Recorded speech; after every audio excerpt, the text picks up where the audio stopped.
కార్యక్రమానికి శ్రీమతి రోజారమణి గారిని అలాగే శ్రీ చక్రపాణి గారిని వేదిక మీదకి రావాల్సిందిగా ఆహ్వానిస్తున్నాము. Sakshi excellence lifetime achievement అవార్డ్ని రోజారమణి గారికి అందించాల్సిందిగా ఆంధ్రప్రదేశ్ గవర్నర్ గౌరవనీయులు అబ్దుల్ నజీర్ గారిని అలాగే శ్రీమతి వైఎస్ భారతిరెడ్డి గారిని కోరుతున్నాము.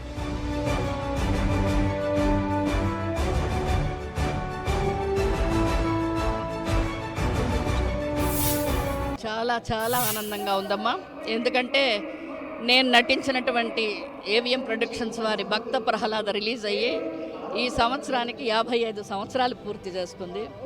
సో ఈ 55 సంవత్సరాల సందర్భంగా నాకు దక్కినటువంటి ఈ లైఫ్ టైమ్ అచీవ్మెంట్ అవార్డు గొప్ప కానుకగా భావిస్తున్నాను.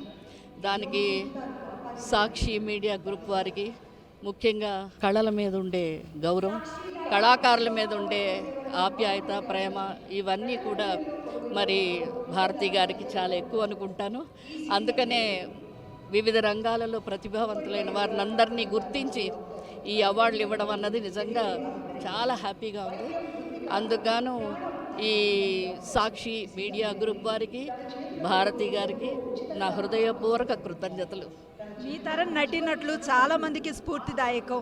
వృత్తిపరంగా కానివ్వండి, వ్యక్తిగతంగా కానివ్వండి, ఆదర్శనీయమైన జీవితాన్ని లీడ్ చేసిన వారు మీరంతా. ఇప్పుడు నేటి తరానికి మీరు ఇచ్చే సజెషన్ ఏంటమ్మా? డెడికేషన్ అమ్మా. First dedication.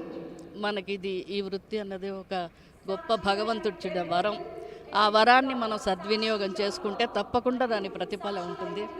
సో దానికి నిదర్శనమే ఇలాంటి అవార్డ్స్.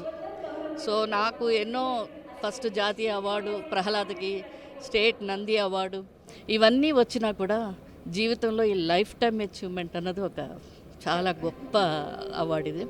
సో ఇదొక మరపురాని రోజు. దానికి గాను మరొకసారి ఈ అవార్డుకి కారకులైనటువంటి అందరికీ నా హృదయపూర్వక ధన్యవాదాలు.